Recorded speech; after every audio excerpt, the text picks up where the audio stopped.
Ooh. All I can say is ooh. I got my nieces. What's the name? I don't got mics up. I don't got.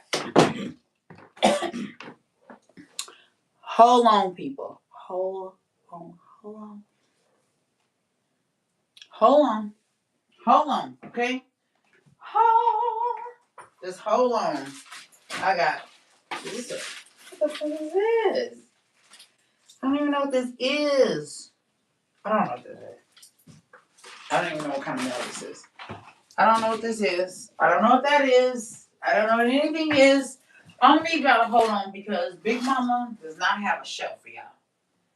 Well, we're gonna be online because unlike last week where I just canceled all the shows, this week we're gonna have a show.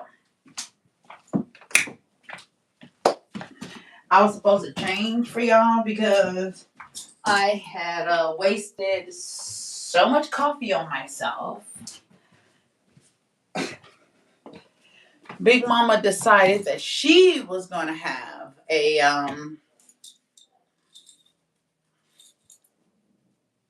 espresso. I don't even know what that is. Don't even know what it is. But I decided I was gonna have one. She had one. I feel as if I need the people. I literally am in need of the people. I don't know, the people are gonna. Y'all tell me. Okay, I'm about to call. Watch this. Because why not?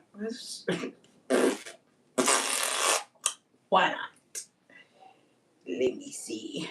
Y'all could be on the live with the live.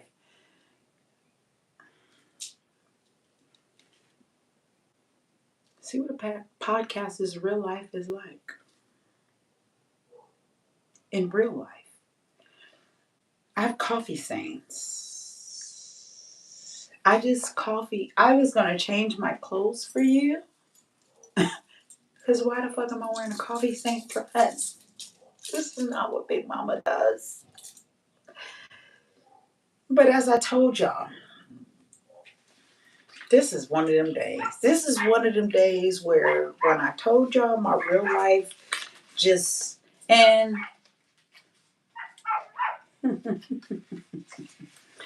one of the funniest things is for so many black people, and I'm going to tell y'all this, for so many black people, we have been Gen X, right? This is a Gen X. Let's just have a Gen X fucking conversation. And I'm going to go get my mic so that you don't hear the dogs talking. But let's just have a Gen X conversation. It's the weight we put on ourselves. It's the weight that we put in this. I don't have a format. I typically have a format for a show. I feel as though I'm letting myself down today. I really do. And y'all don't typically see Big Mama like this. You really don't. You see me put together. You see me with like a regimented something. I have nothing today. But I know I gotta show up. I can't continue to cancel a show because of this, because of that. And you're seeing the anxiety that I talk about, being intentional, being this. I'm not a robot. I'm not a robot. I am a very positive person in a very dark fucking world. I am. And I hate for things like a stain on my dress, even though I think my tear just did that part. So this is live. I hate for. I just grew up in a world where things just look polished and perfect. I grew up in a world where things look perfect, and when I can't present them, it hurts me because I feel as if I'm failing you guys. And I know that you guys are looking at me to be. Thank you so much, Roman. Today is just like one of those days where it's not even a heavy day. So if I told you what I was crying about, you'd be like, I take big things, like huge things, And I don't even have a tissue right now. I take huge things and I'm able to process the huge thing. I'm able to process the loss of a parent. I'm able to take the processing of the loss of a child. But a sister broke her nail today. And I know that that seems like nothing to most people. But to feel as if I can't be there for my sister, because she's like, you have a podcast, you got this, you got that, you got all these things that don't even fucking matter to me as much as my sister fucking nailed us. It just doesn't. I'm sorry, y'all. I love y'all. I love y'all to death, but to know me, and I got my nieces to go, my whole nieces to go thing right here because we're so worried about my sister. My niece, who you know I love to death, is worried about her mom. So I got it to go order it. And I'm taking from that because I'm rushing, I'm running, I'm doing all of these things. I gotta take her whole little to go napkin because I don't got the tissue in here that I would typically have on a podcast.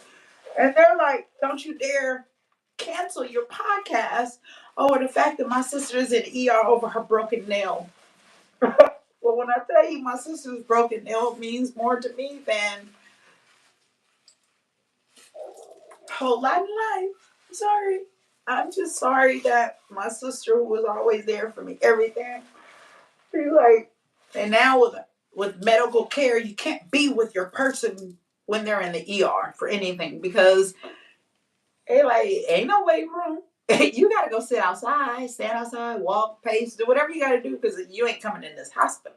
So you can't even technically be there for a loved one in an ER situation because protocols don't allow for that anymore. And that shit hurts because it just does. So when I say I don't even have a show today, I haven't promoted this show today.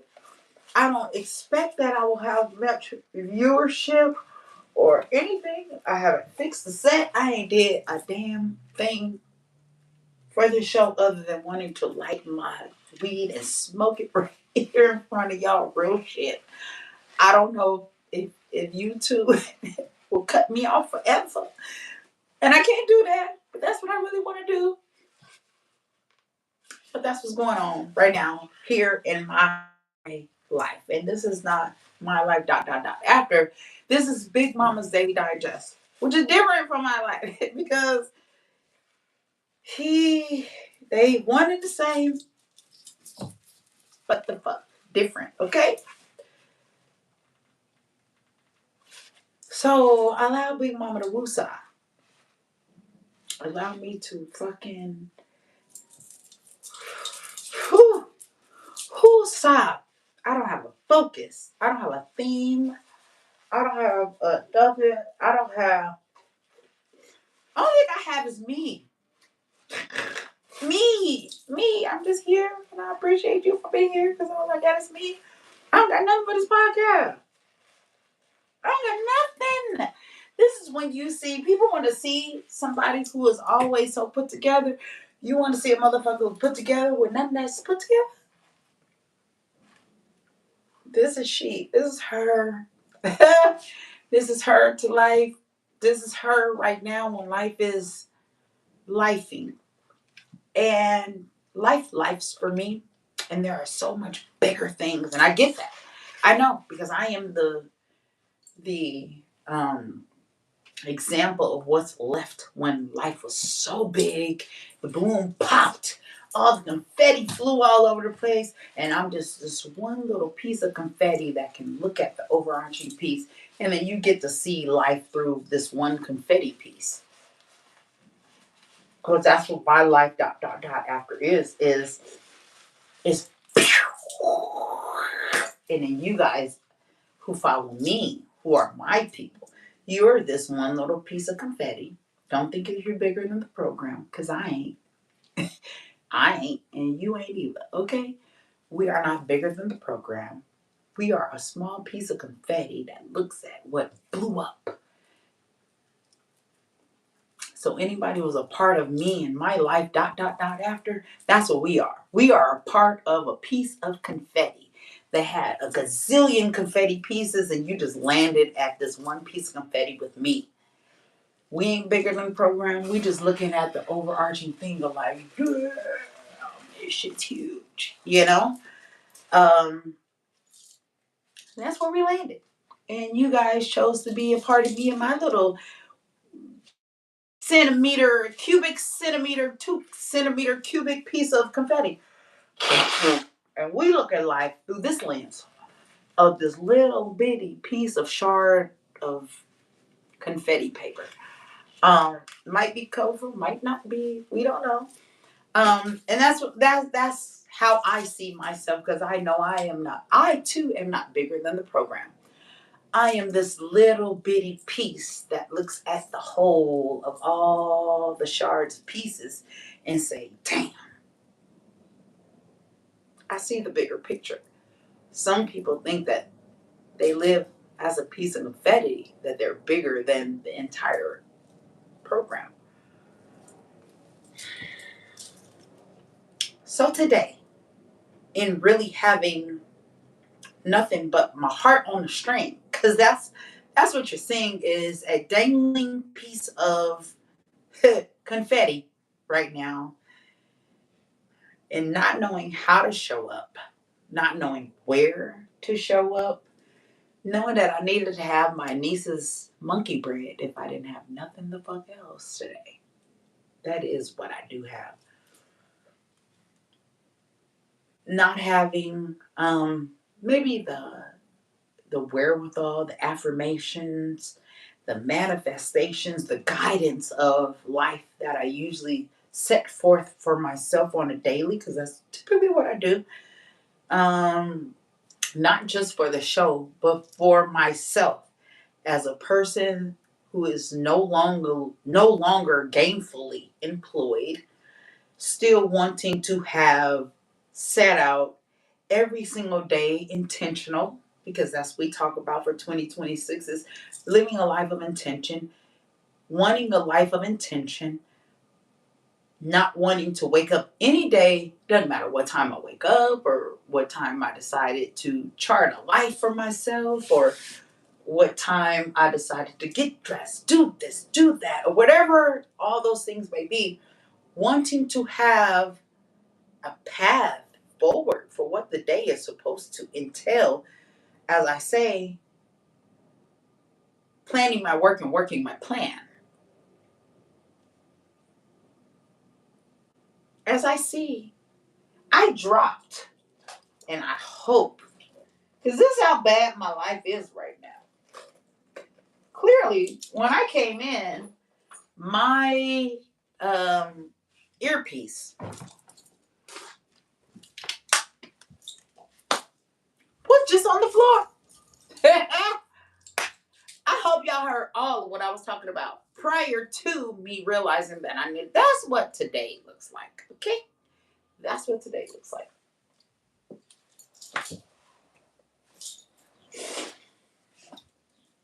Big Mama ain't got no tissue. I'm gonna need y'all to hold on, folks. If you love me, hold on one second. Let me grab me some tissue. Okay?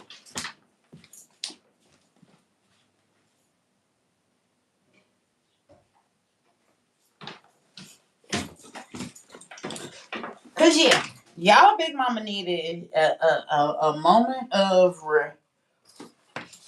reprieve. I'm on here with. I just put. I said, oh no, I have a podcast. I said, oh no, I got a podcast. And I said, oh shoot, I wasted my coffee on myself. Okay, so after I wasted coffee on myself, I said, I gotta hurry up, go home, change, because people can't see me like this. Y'all are seeing me with a coffee stain. Ain't that crazy? So today's show was supposed to be about, I don't even know what the fuck today's show was supposed to be about. I was talking about black business. I have no notes. Usually I am so well crafted. So well this, so well that, so well this, So will that. Just she ain't fat today, okay? You want to see Big Mama when the wheels have fallen off, when things ain't right, when could you imagine? And I am not comparing myself to an Oprah Winfrey, Gayle King, or anything like that. But they have teams and staff of 1 to 300 individuals. I have a staff of one myself.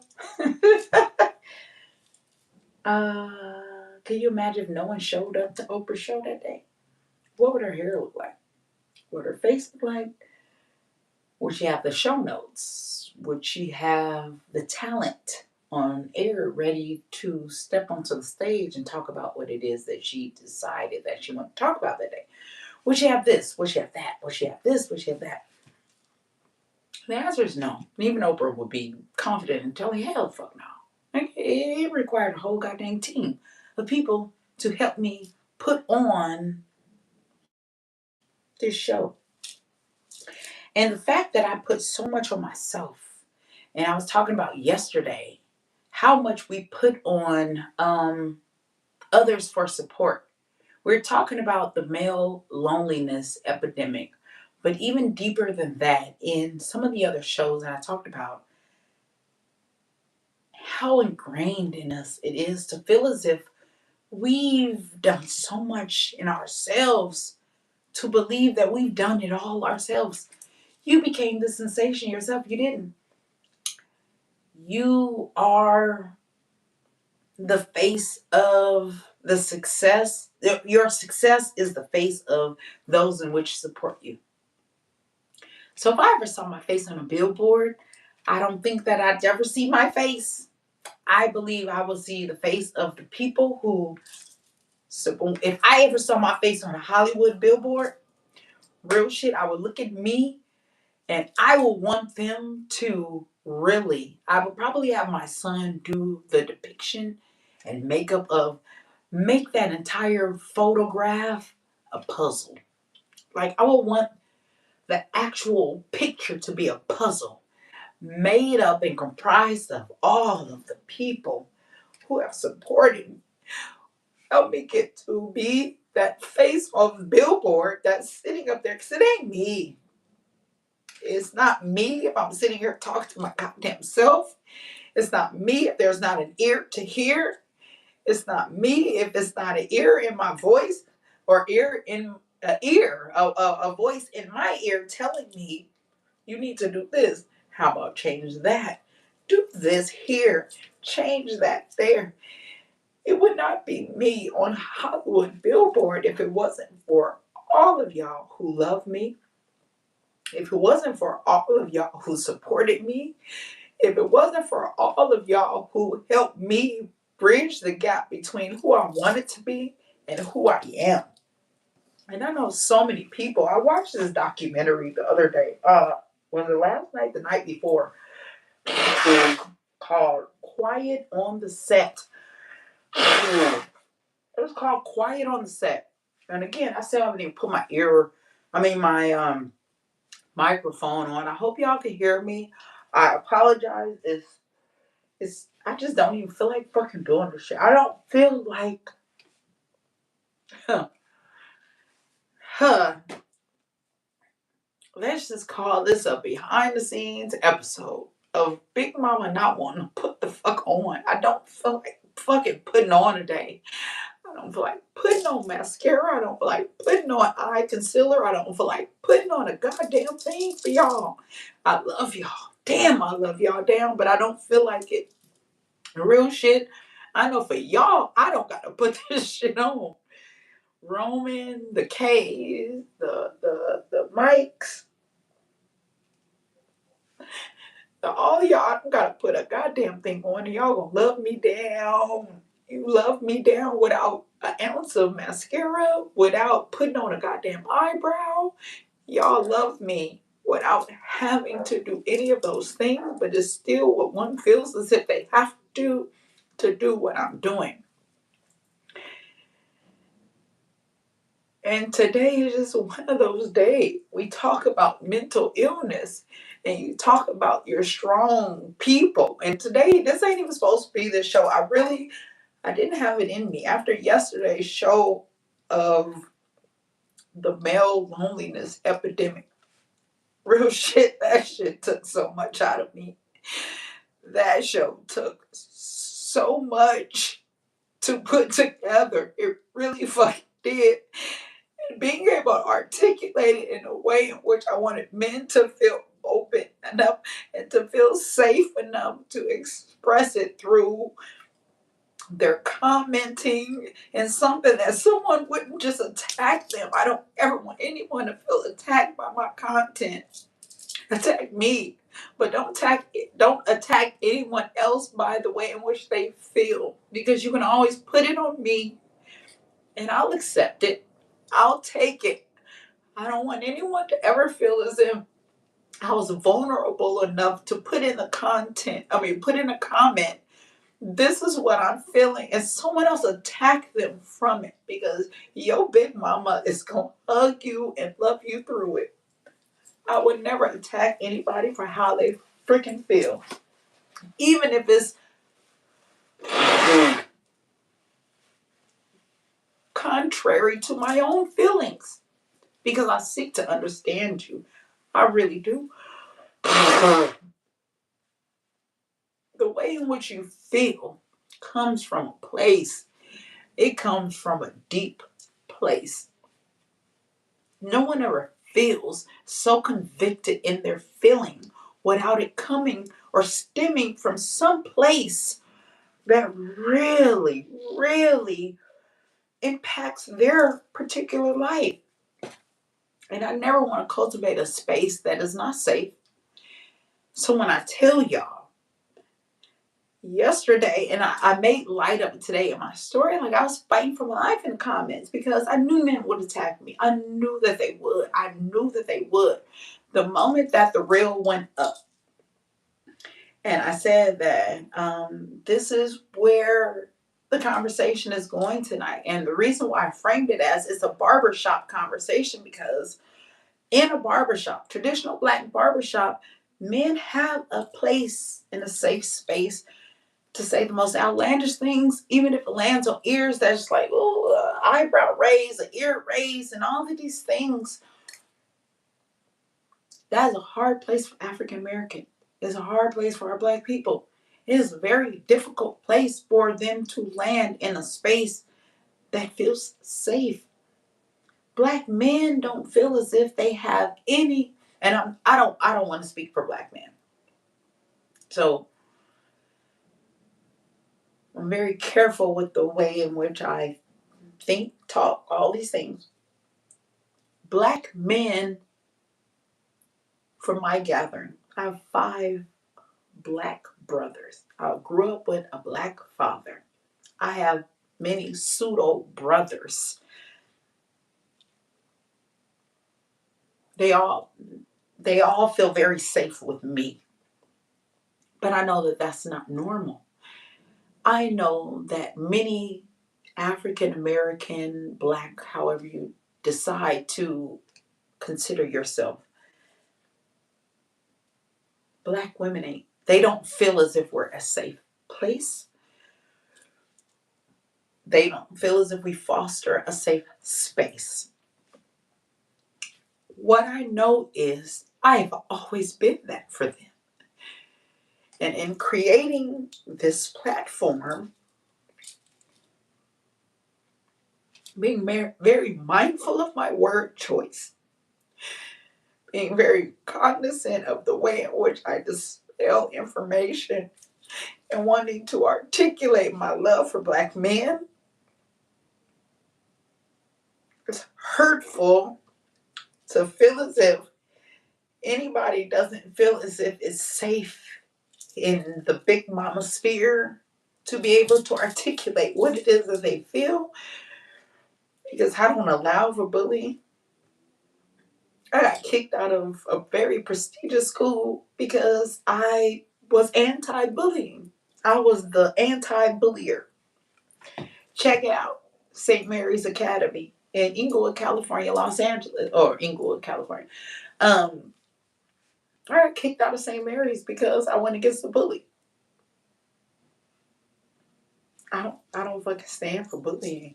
I don't like it. I don't like for anybody to make anybody else feel smaller, unseen, unheard, or anything. So that's why I feel as if I have a unique art in being able to disseminate information, expel information in a way in which is palatable to the masses and to men and women, because I understand that sometimes I've had to deal with my whole career is in a white man's world. As an executive at Xerox, I was the only black, the only one. There wasn't another female. There wasn't another male. As I continue to grow into this IT world, hey, knock it off. I got a podcast going on.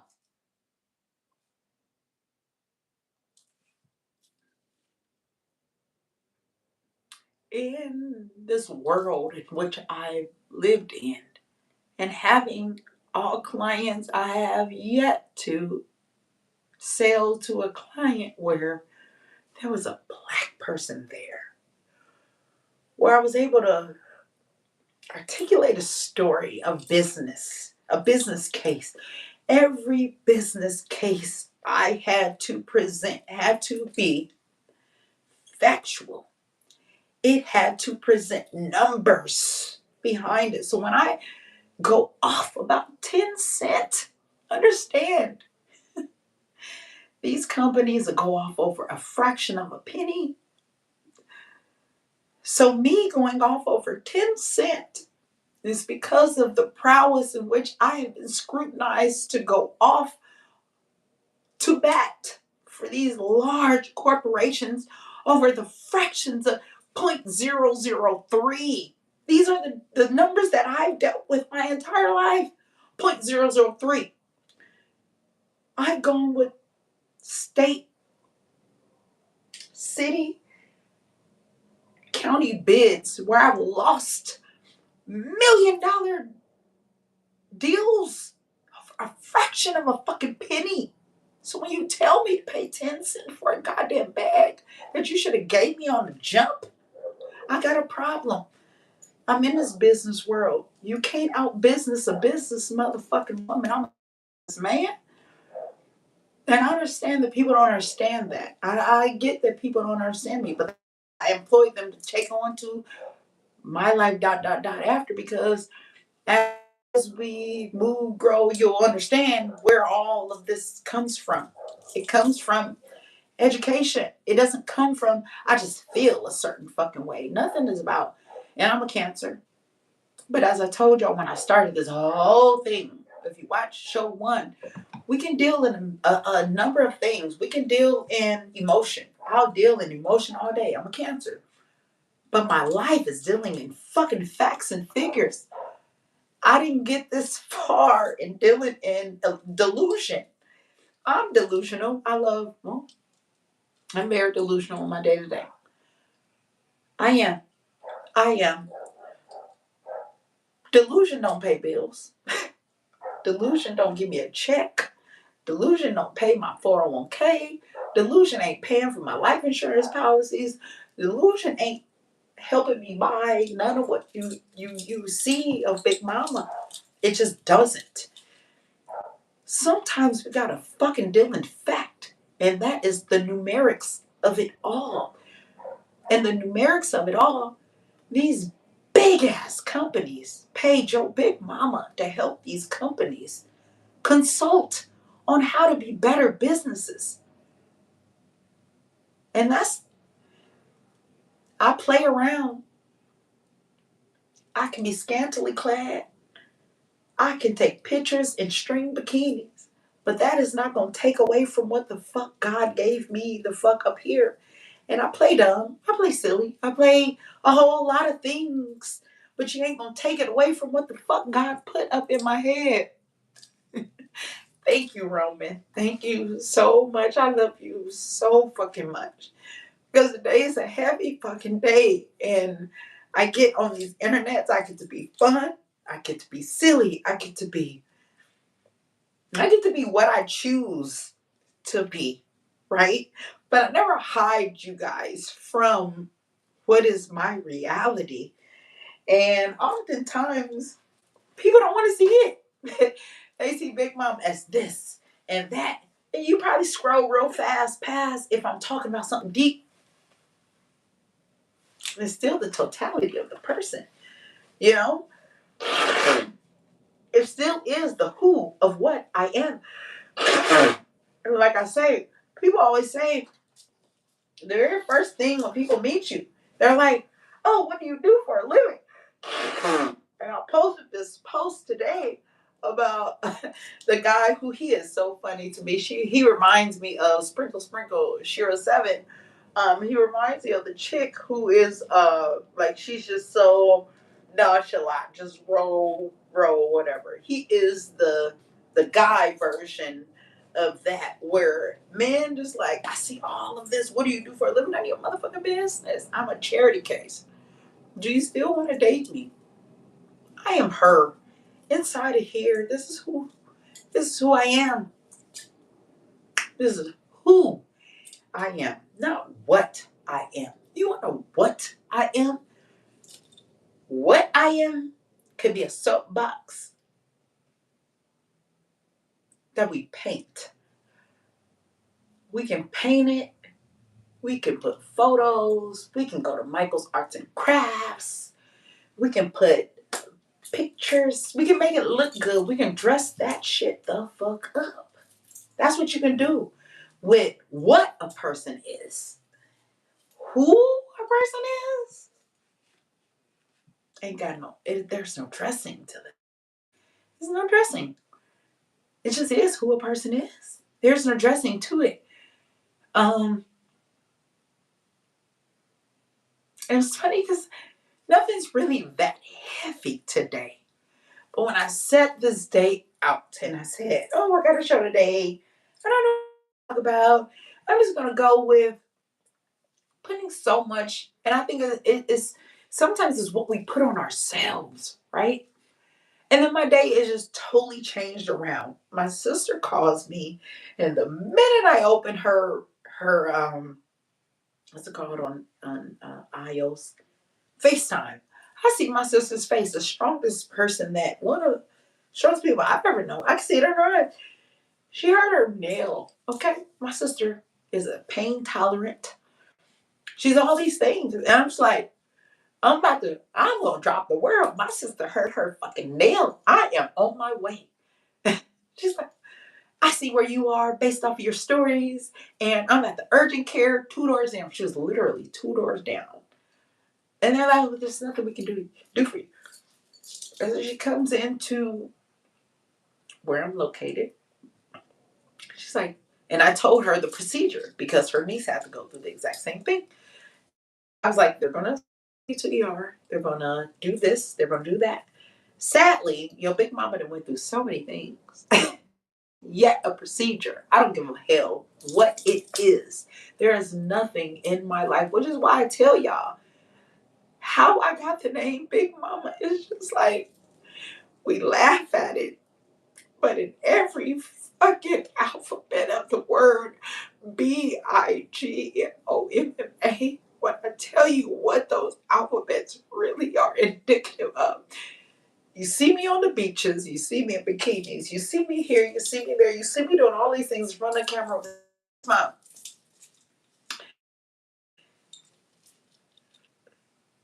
You see me being larger than life. And that is why my little cousin said, and it's funny, and it's the love of my little cousin Jared is just, whew, it is, my cousin Jared is just, he is God sent. I know that God gave him to me. Kind of like my children, like God gave him. God probably put Jared on earth for me. How can I be this to y'all without the engine that keeps me running? My little cousin keeps, when I'm talking about my kids, my cousin Jared is between me and my children, age wise. Many of y'all know my little cousin Jared is my best, like one of my, he's he's a friend, yes. But he and my son, so it's me, my son Sterling, and Jared is dead smack in the middle. So he's my best friend. He's also my son's best friend. He nicknamed me Big Mama many moons ago, and it stuck. The reason why it stuck was, in a word, so many people ain't never had a big mama. They didn't even know what it was. Was something that I had, but generations beneath didn't have. They didn't know one, they didn't have one. But what was all encompassing of a big mama is a place where you can always go and there will be food, a place where you can always go and you'll find shelter, a place where you can always go and you'll have comfort, a place you can always go and you'll have a word of encouragement, a place you can always go and you'll have a pep talk, a back rub, and baby, you got this. You can do it. And so many people have found that in me, that is how I got the name. No, my stature, I'm tall as fuck. But my stature, no, I just don't occupy the width, the size of what people deem as a big mama. But that ain't, my heart is that big. My frame, my frame ain't that big, but my heart is that big. And in that, embracing that what you call a big mama, I take on a lot. I take on everybody's this, everybody's that, everybody's this, everybody's that. And I think back in the day, nobody ever saw what Big Mama ever went through by taking on everybody's everything. And in today's time, maybe that is what I am here to show, is Big Mama go through a whole motherfucking lot when she take on everybody else's shit. Maybe that's what this is. I don't know. I don't really know. I don't know. I don't know. But there's no way that you want someone to possess all of the wherewithal, all of the enlightenment, all of the encouragement, all of the everything that I need without them being able to stem and get it from somewhere themselves. Because then they'll be depleted, right? And that's where I am. I don't believe that I'm depleted. I don't think that I'm depleted. But I too feel. That's what it is. I too feel. As an empath, I feel it. What you are going through, it ain't mine. But the minute you tell me about it, I feel it damn near the exact same way in which you feel it. Because I embody what it is that you feel. I don't want anybody around me to go through anything. And that's what people have been accustomed to.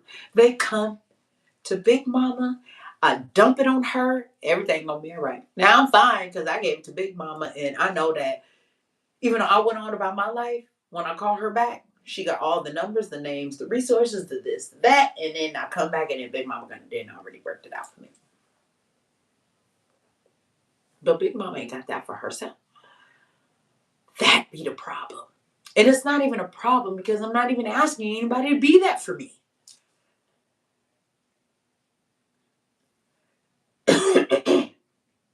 I'm not asking for it in return because I'm not. It's just the weight of what it is that I feel. I don't want anybody to do. And maybe that is what it is. But that was what I was talking about in my story, is to be the emotional purifier in practicing Buddhism. and being that emotional without knowing, because I did that whole story today without knowing that all this was going to come my way before it was time for me to even talk to y'all again tonight, today, to this, today, right? Uh, to be an emotional purifier for humans to be able to dump things on me, to land, to just place your burdens upon me, not in a godly way, but as in a somebody else who's human, who's right here with me, who understands, who this, who that, all this other thing. Somebody that places upon me inhale the gunk of the world, and then for me to release, kind of sort of like plants. And it's reciprocal, right? We inhale oxygen and exhale carbon dioxide. Plants inhale carbon dioxide and they release oxygen. We need one another for the system process to just continue to regenerate you and me. And humans, we have a lot of takers. We have a lot of people who suck up all the fucking oxygen in the room without ever wanting to relinquish any carbon dioxide to the very things that breeds more oxygen for us. And when you live in a world with people like that, it makes life hard. It doesn't, not only does it make things hard, it makes you harden yourself.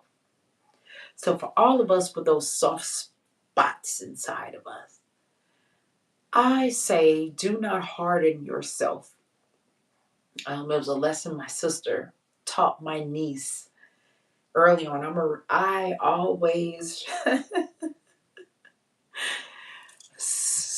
symbiotic versus parasitic. Roman, I love you. Man, that is so poignant. My sister told, I'll never forget this. My niece, who is so much like me, just the light of life in the world as a little kid, just, good morning, hi, hello, how are you, good morning. And not understanding as a 4-year-old when an adult, you say, good morning. An adult looks at that 4-year-old and is like, and you as an adult, you're like, the fuck wrong with you? That little girl just saying good morning with the biggest, just, I understand that adult could be going through something that a child can't quite comprehend, understand, whatever. And the biggest thing that my sister told my niece is to, don't you stop saying, because my niece took offense to it, like that hurt her as a 4-year-old been met with. Again, I'm took me to, I'm just there with her while she's going to get her drip or whatever wrong. I said drip, like I know what the fuck that means. I don't even know what the fuck a drip is. Okay, I just wanted to feel as if I was somebody special, like I knew some terminology. Anyhow, she's in a coffee house and she's getting whatever fancy drink that she got. And my niece is with her. All these people in here are 18, 19, 20, 30, 40, 50. But my niece walks in with my sister and is like, good morning, everybody. And everybody's just like, with a smile, like, oh, hey, little girl. But then you are met with that one adult that's like, they're having a bad day or whatever. Her teaching my niece, it's okay. Don't you not say hello with the same vigor, with the same enthusiasm, with the same everything that you've mustered, that you've been giving every single day of your 4 years of life, because that one person couldn't fucking take it. And sadly, so many adults say that one person rejected the light that I gave, so they turned the light out. Ain't nobody else worthy of this light. I hope that we're more like the children who are just resilient enough to continuously shine a light, be great, be